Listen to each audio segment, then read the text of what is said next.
We've been about this work: diversity, equity, inclusion, belonging, shared through the voices of a white woman and a black man. We bring lived experiences.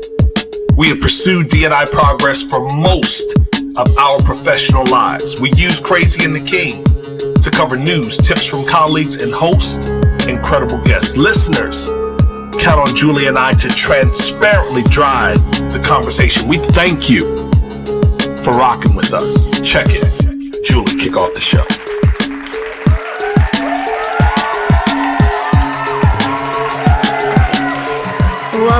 Welcome to Crazy and the King.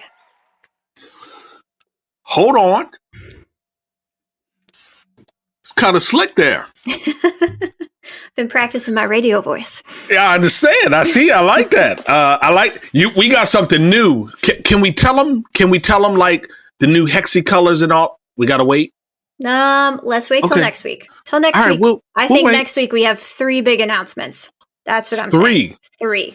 So wait a minute. I thought this was like Crazy and the King. I only know of one. So one is the hexy colors. You can't say the other 2 because we're recording. So it's like, and the third one is a surprise. Yeah, is a surprise. Okay, all right.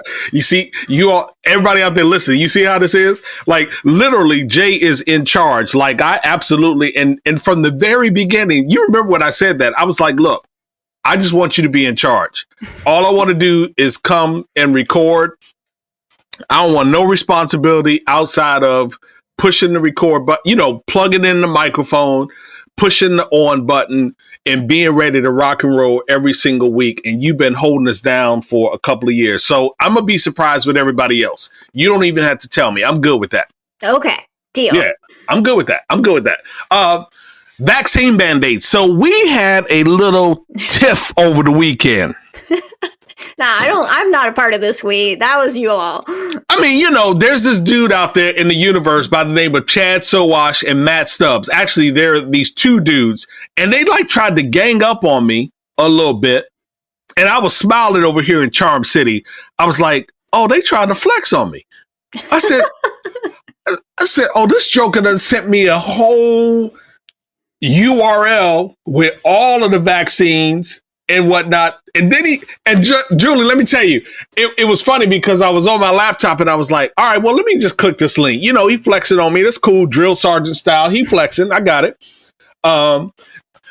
Stubbs is over in London laughing. I already know what's going on. I got this. I said, let me look at this list. And then I look at the list and I'm like, damn. I was like, and I was probably sitting there with my kings and with my princesses got all of these shots. Like, cause see, I'm a present dad, I go to the appointments. I'm all of those things. And so I was like, oh, that was a smooth flex too. I was like, let me go ahead and tell him you got me on this one. Yeah, I've been taking, my social media in bites. So I caught up on that conversation about a day and a half after it happened. I was like, oh, Lord, I know we're talking about this on the show this week. I know it. Yeah, it was good, though. It was really good. So what have we got in store for what you like to call our light show work? Yeah, well, I want to just say, shout out to Mr. Joe Madison, the Black Eagle on Sirius XM. He ended his hunger strike. I believe it was around 76 days that Thursday morning after the Senate failed to move on Voting Rights Act. But one of the reasons why I bring Joe Madison up, one, the adoration and appreciation for the sacrifice that he made in his 70s to go on that 70 something plus day hunger strike, but to also amplify the power of his platform, the power of our platform, the one that because while we give opinion, we are working honestly. We're not trying to be hyperbolic. We're not attempting to sensationalize these things that are happening around D&I. And so I want to amplify something that happened just this week on his show. Gentleman called in on Friday of last week, which would have been, I think, the 21st or something like that. Called in on Friday of last week to share that his daughter was in an emergency room waiting for a bed, couldn't get a bed, because folks that are unvaccinated or whatnot are in the hospital because of COVID. Called back on Monday of this week, Julie. Monday of this week. And here's how he started. And I'm paraphrasing this. He said, Joe, I called you 10 years ago. And Julie, I want you to know what I'm about to tell you. I was listening that morning 10 years ago. He said, Joe, I called you 10 years ago. And my wife died 10 years ago. The morning that I called you, I was sitting in my car in a parking lot, moments away from committing suicide. You pulled me into a better place. When I called you on Friday, I shared with you that my daughter was trying to get a bed, tried to get a bed in like the whole region or 7 hospitals or something like that. Daughter died on Saturday morning at 1:34 a.m. When I heard that this week, when I think about 10 years ago, when I was dropping the Kings off at school, my princess at the time at school, and I'm listening to a man in tears on the radio because he's about to commit suicide because he feels like I feel like we have an absolute responsibility to protect our platform and to make sure that we are providing people with food that they can operate off of and with, that we are challenging them to be better humans. And so that is a lesson for me, not a broadcaster. I'm not a journalist. I'm a consultant. I'm a speaker. I'm a coach, but I want to be the best of those things that I could possibly be. So I salute Joe Madison, and I salute each and every one of you who are out there listening, building your own platform, your own shows, doing your work the way that you do your work. I salute you as well. Yeah. And just because it always sits close to my heart, as you know, Torin, I lost my brother to suicide a little over 3 years ago. Regina King lost her son this week to suicide. Sinead O'Connor lost her son also to suicide in the last couple of weeks. Life is never better without you. And so if you are uncertain about going on, you can call me, you can call Torin. There are people that around you that, even though you don't know, love you and want you to be there, and would never be the same without you. So from that note, amazing work that Joe Madison did, and know that somebody is out there, even if it's just me, that wants you to keep going. We want you to keep going. So there's a story. It was circulating on the internet, as they say. There's a bill down in Florida. I just wish the people could see me right now. There's a bill to ban lessons making students feel discomfort. This bill is advancing in the state of Florida through their governor, making white students feel discomfort. And all I could say to myself, Julie, is I grew up in Iowa. I grew up in the Midwest, Indiana, Ohio, and Iowa, but my formative and teen years, Iowa. So I'm very much so present and conscious by this time. Not Black Power conscious, but I'm aware. I know what I'm reading. No one ever cared how Black students felt in these classes, talking about slavery and being demeaning, and we were monkeys and we were less than human and 3/5 of a.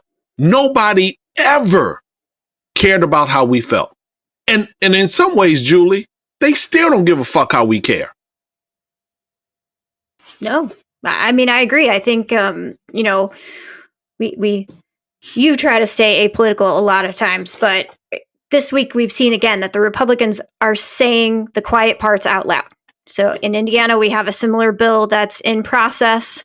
The wording there in committee was that we have to teach that Nazism is an apolitical, not a bad or good thing. In the legislature here in Florida, we have an individual by virtue of his or her race or sex does not bear responsibility.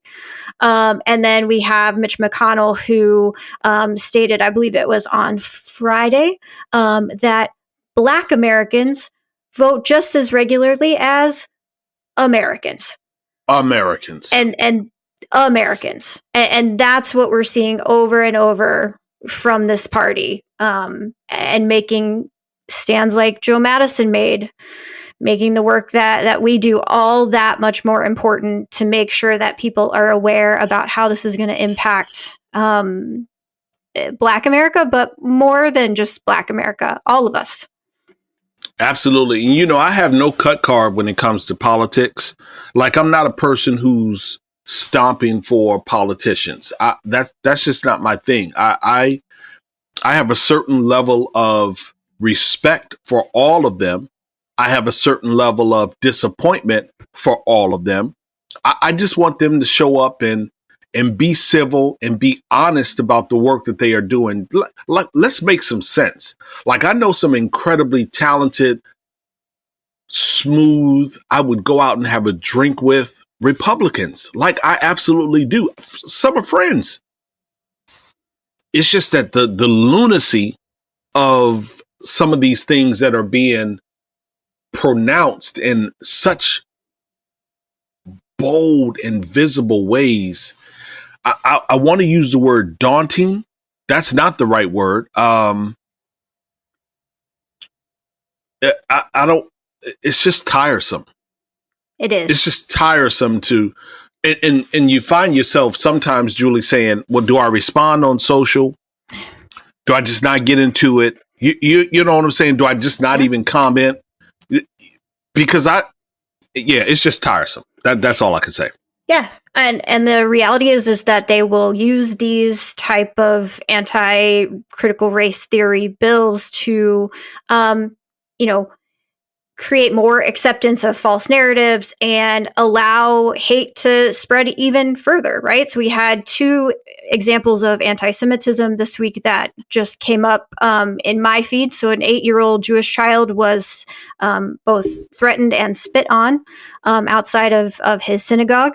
And a Tennessee adoption agency is using a 2018 anti-LGBTQ law to refuse to place a child with a Jewish couple. It doesn't stop with critical race theory. And I feel all the same things that you do about being exhausted. When do you engage? When do you not engage? And I, quite frankly, have no good answer for that. But it reminds me that we have to use our voice. We have to find our voice. And there's things that we have to make others aware of, even if it makes us tired in the process, because it's a tired that will have an impact. Absolutely. And speaking of finding your voice, why don't you all have a listen to this right here? Well, it's kind of been mixed. It's kind of been mixed because on the one hand, it's been a struggle for me to really open up and share these things that I tried so hard to hide over all the years. But on the other hand, it's kind of been freeing to be able to not have to carry this around and not have to be concerned that something's going to come out and maybe that would be detrimental to my career. So it's kind of been a mixed emotion deal. Part of it, I'm getting comfortable with my story being out there. And the other side is it's actually been kind of relieving.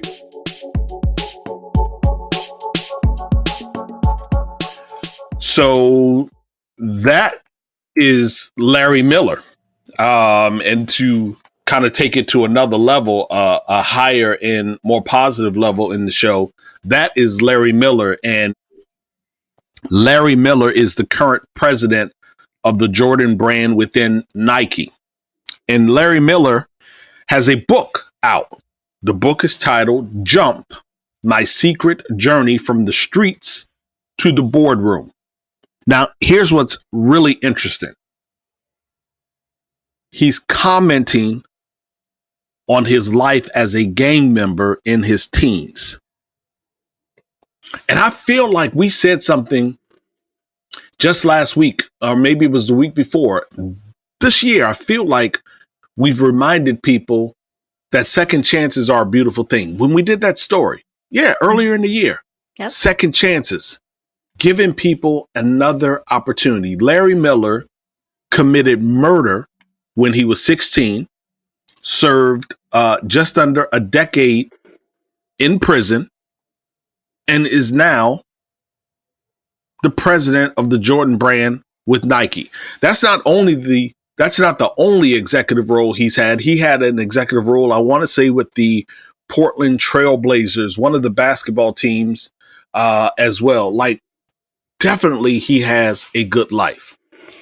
Yeah, I mean, this is just an amazing story. And just like from a time frame perspective, so he murdered a young man 50 years ago. And so if I'm thinking, like, my first thought in this was, how did he like get these jobs when we have background screens, right? And I don't know the answer to that other than he was sealed as an underage, or he got hired into Nike before that happened. But what an incredible story of not throwing someone away and not, and I don't want to take away from the memory of the young man, the young father, the young son, who was taken away from his family, and Mr. Miller needs to have atonement for that in many, many ways. I don't want to belittle that. But when we think about everything that we do as a country to keep people who have a criminal history from being successful, from having not even this kind of success, but just even like the basics of getting to work and being able to provide for your family, it's important to understand what we're missing and what we're losing. And Mr. Miller is a great example of someone who does have the ability to change their life, who does have the ability to have a positive impact on a business after he served his time. Yeah, and he took advantage of all of the opportunities that were in front of him. He says in another interview, he was very hesitant to talk about this secret, and I don't know. I gather, from listening to him, Julie, that Nike didn't even know that this was in his past. Yeah, that's what it sounds like to me too, which shocked me when he was talking about like, hey, I asked Michael Jordan, should I talk about this? Like, how incredible to be able to keep that kind of a secret and not have it influence his life or not influence his career. Sorry. But to your point, around atonement, and again, a small fraction of atonement, but part of that was facing that truth, vocalizing that truth, hoping that it would have some sort of an impact on other young people that may be listening, that may follow Nike, that may follow the Jordan brand. Hopefully that may pick up the book. Parents may purchase the book and share it with their young people. Part of him vocalizing this was, of course, not wanting that to still be in his closet. But here's what's interesting for me. We talk about finding our voice. And for so many of us, Julie, we struggle to just simply speak up when a lady is aggrieved on a Zoom meeting. We struggle to say to a guy, you know what, that joke is a bit inappropriate. We struggle to say to a woman who may have authority over a man, you are flipping the power dynamic and you are wielding your presence, your power in a way that is not healthy for our environment, that is an abuse of power. We struggle to say that to a woman. We struggle to even support people when they are in an environment and they may be ridiculed because of their age or because of their disability or because of their appearance. We struggle to open our mouths for situations and scenarios that are far less than this right here. And so I'm hoping that for those that are listening, maybe it will it will motivate you to say, nah, for real, I do have to speak up. Like these little things that I'm battling, while they may be little, they are still impacting people's feeling included, feeling like they belong. It's still impacting people's pursuit of equity in terms of compensation. I need to speak up. And I'm hoping that this story gives you a bit more strength that you too can speak up and share your voice in your organization. Yeah. And I would just even echo, and when you have the chance, the opportunity to take a chance on someone, take that chance. People are capable of so much more good than we allow for in our lives. And I think this is just a fantastic story. Yeah. And real quick, we want to talk about homeowner clauses. There's a new law in Illinois that allows homeowners to remove racist clauses from deeds. This is extremely important. You can go out and look at a documentary. I think it's titled Mapping Minnesota. I know here in Baltimore, we have tons of communities where there are still segregation language inside of the community deeds. I'm thinking of two of them right now. I know that Levittown, in the book The Color of Law by Richard Rothstein, there are so many places around the country where this language, up in Seattle, Washington, Oregon area, a ton of them, ton of them up in that area. There are so many, and you can't just take these out. And so I'm glad that Illinois has passed a law that says we are allowing people to remove racial restrictive covenants. It is language that has traditionally been used to prevent people from certain racial, ethnic, and religious backgrounds from buying or renting in particular communities. So I'm glad about that. About that. So kudos to Illinois. And as we talk about all of these things, let's pop into our break and get back with the Edelman Trust Barometer. Awesome. We did say we were going to talk about that. Good stuff. JobVite's mission is to provide organizations with the tools to attract, engage, hire, and retain the talent that drives success. Yep, and their comprehensive talent acquisition suite offers a marketing-inspired approach to recruiting, combining the power of AI and the human touch. No need to delay. Learn more by visiting jobvite.com/CATK. JobVite, recruit with purpose, hire with confidence.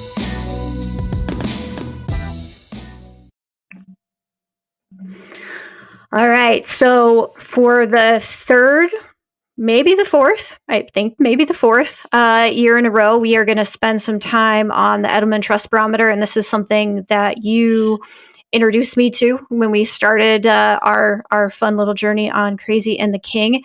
And it's just fascinating. So why don't you set us up? Give us the score for this year. Yeah, so not a single democracy in the developed world believes that they will be better off in 5 years than they are right now. Not one single democracy in the developed world. And what this suggests is that there is a huge distrust, Julie, of our government. And what's really amazing, and Richard Edelman talks about this in a number of interviews, but he talks about how in March, in the beginning of 2020, just before the pandemic, there was a lot of trust around government. Like government was riding high in 2021. Government was still doing okay as it related to the pandemic because, again, we were just kind of navigating that very first year. But literally in the last 12 months, the trust in the government has just like fallen off of a cliff. And so most people do not feel like in 5 years, things are going to be better for them. In fact, the trust in government fell in 17 out of 27 countries. I need to verify that, but the trust in government fell in a number of countries. Let me put it another way. When we look at a person's reputation, when we talk about their reputation, when we refer to their reputation, we're looking backward. It's a backward looking concept because it's based on history, what you used to do, what you did. I'm referring to you based on a relationship, a historical reference point. When we look at trust is more forward looking. I'm willing to give you something, even though sight unseen. I'm willing to trust that whatever it is that we're going to do, it is going to be promising. And that's really what the Edelman Trust Barometer looks at. It looks at going forward.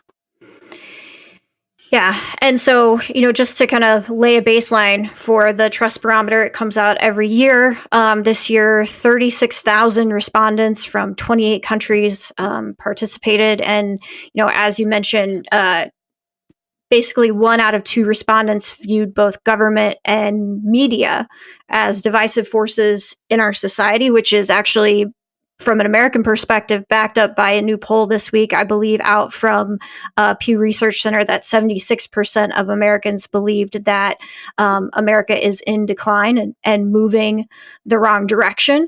And, when we start to think about business, that business is not doing enough to address societal problems, climate change, economic inequality. Trustworthy information was a huge component of this year's Trust Barometer. And as always, workforce reskilling.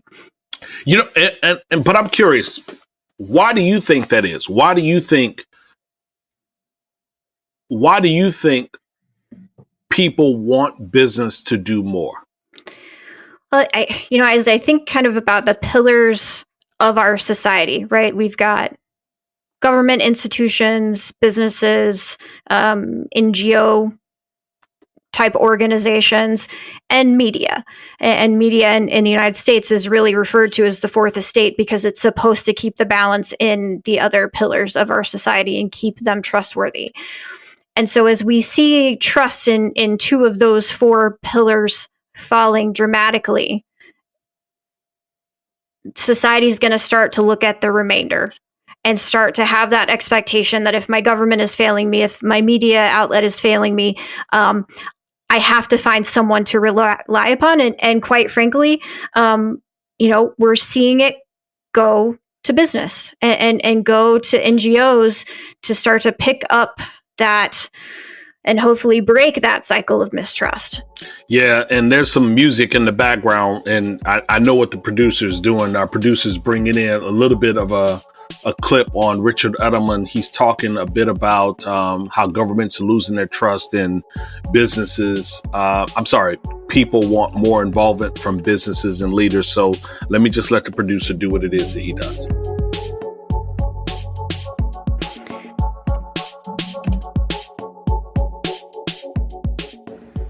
Well, we actually thought that this year might show that, we had reached a limit to what business is expected to do. Just the opposite.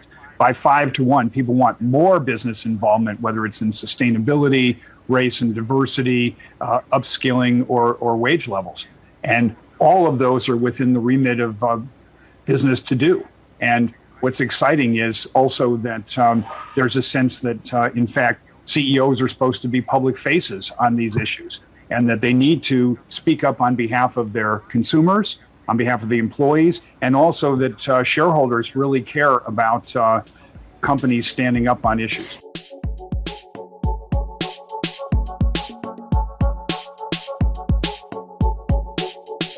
So I think what's so interesting and captivating about what we just heard and about what some that I saw in the Trust Barometer this year is that sort of that expectation that businesses will do more and that they'll speak even more in the wake of what was seen as a lot of political, air quotes, activism by CEOs post George Floyd. That kind of surprised me. Did it surprise you? It did, but the reason why it surprised me post George Floyd is because I said, why is it that it took a murder? It literally took a murder for you to be human. So yeah, it surprised me. Yeah, and Edelman says that people want CEOs to act on policy and to be heard and to be out front.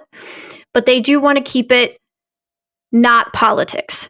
And I think that's the nuance that really the communications departments and CEOs, and we heard it from Larry Fink a couple of weeks ago, or last week, how do we have conversations about what is the right thing to do for our society as it relates to the right thing to do for our businesses, and do it in a way that we build trust in an apolitical environment.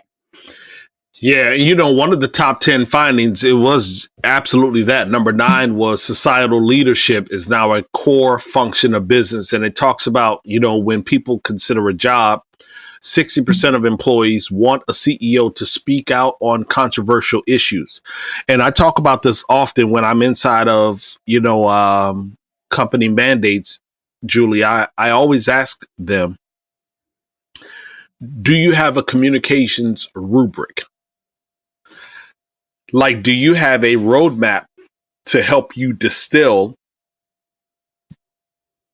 what issues are of importance and relative to the work, the brand?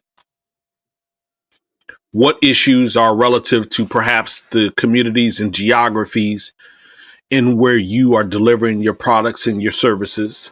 So I always ask, do you have a communications rubric? And when I think about number 9 and, people wanting their CEOs to take a position, it goes on to say 80% of the general population want CEOs to be personally visible when discussing public policy and external stakeholders or work that their company has done to benefit society. They want to see you. Like, I don't only want to see you on CNBC talking about market movement. I don't want to only read about you when you've made an acquisition or developed an incredible product or service, something to add to the catalog. Like, I like those, but I also want to see you being able to stand up, and not only for a George Floyd. I want you to stand up for the fact that we have children in cages at the border. I want you to stand up because politicians couldn't pass a voting rights act in 2022. I want you to stand up because abortion rights are under attack in Texas and so many other places. I want you to stand up because affirmative action cases are going to be heard around education next year by the Supreme Court and in other ways. So I want to see you as a leader saying, listen, it may not be what we do, but as a human or as a person, I guess that's the same thing. Yeah.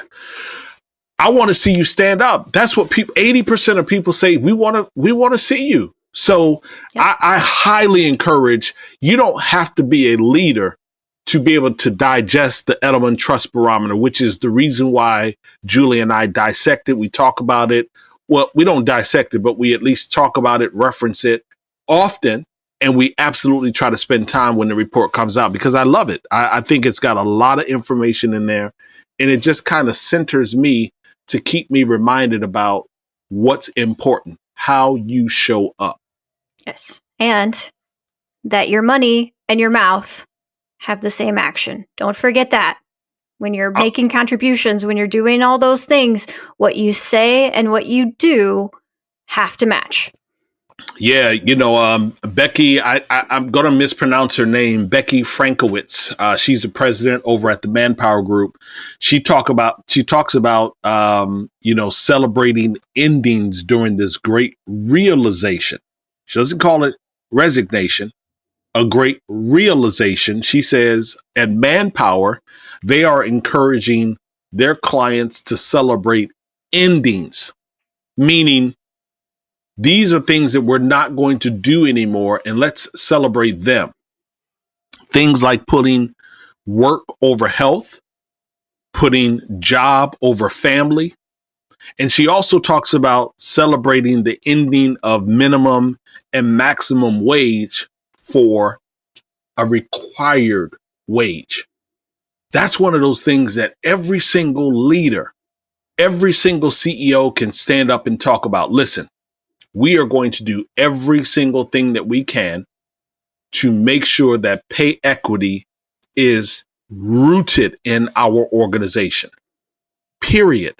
We're not going to be worried about the stock price. We're not going to be worried about dividends for our shareholders. We are going to be worried about our employees, taking care of our employees. I so appreciate Becky Frankowitz and that celebrating endings.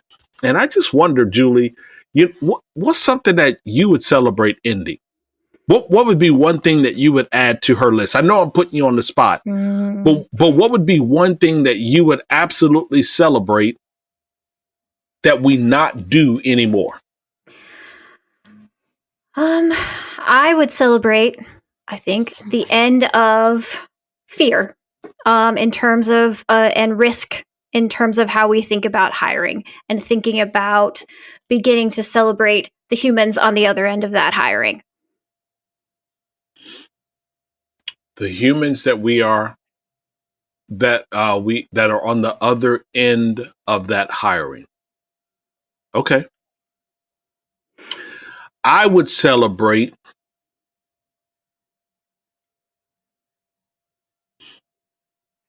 mine is a little twofold. I think I would celebrate not discounting the wisdom that those over 40 and 45 can add to the workplace. And on the other end, not discounting the wisdom that those that are 25 can add to the workplace. I think that we, as good leaders, we should be working even harder to try to bring these generations to a point of collaboration and sharing and respect, mutual respect, versus perpetuating that, they're young and what's that word? Impatient. They're young, impatient. They want it all right now. We would do ourselves better if we were able to not classify them and categorize them in that way. And then we would also do better to not suggest that people my age, gray hair in my beard, or that I'm stodgy, I'm a one-trick pony, that I'm set in my ways. I would absolutely love celebrating, separating the generations inside of the workplace. That would be something I'd celebrate. I love it. So let's continue that celebration with our Her Voice segment this week.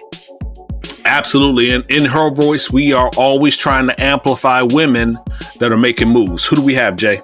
So we have Randolph Caldecott Medal Award winner for American Picture Book, to the book written by Andrea Wang called Watercress. It follows a young Chinese American girl living in mostly white town in rural Ohio in the mid-70s. In the mid-70s. We also celebrate this former Air Force veteran, former Googler, who is now the VP of Global TA at Reddit.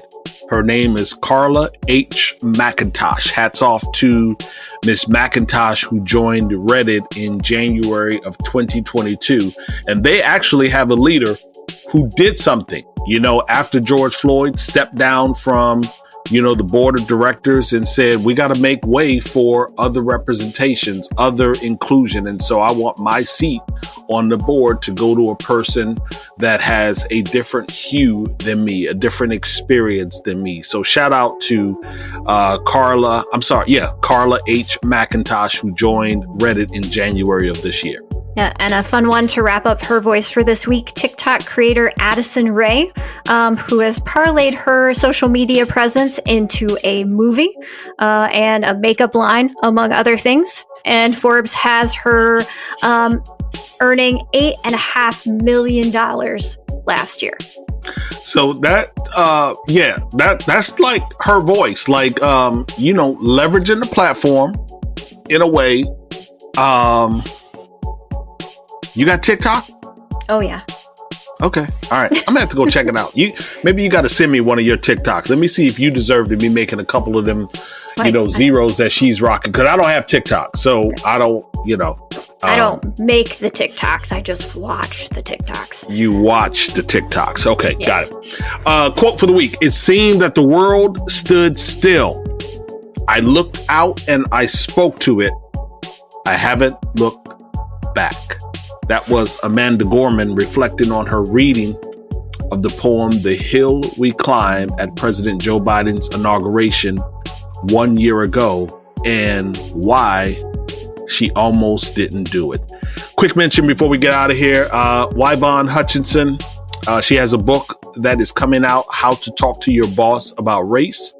It is promised to build on her years of work in the field, helping employees have effective and powerful conversations with leaders, and to help them to make a difference. She's also going to be at the Tech Equity Collaborative, hosting a free webinar on February 2nd of this year. It's going to happen at noon Pacific time. Go over to the Tech Equity Collaborative and see if you can get some information about who they are, what they are doing, and when. I'm trying to see if I can get their Twitter handle. Their Twitter handle is Oh, I love this one.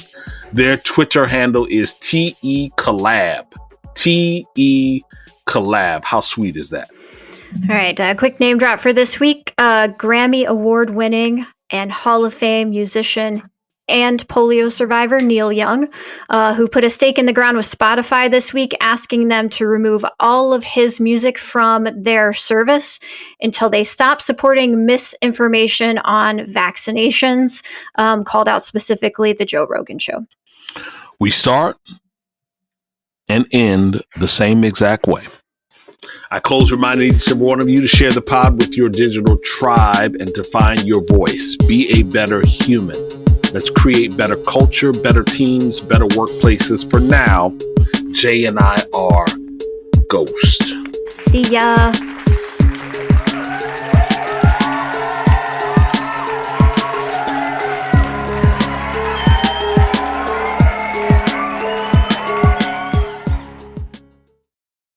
Everything is changing fast in talent acquisition, and keeping yourself up to date with the latest thinking, technology, and best practice is a challenge in itself. I'm Matt Alder, host of the Recruiting Future podcast, the show that gives you weekly insights, inspiring stories, and cutting-edge thinking from practitioners who are at the front line of talent acquisition. Recruiting Future is available wherever you listen to your podcasts.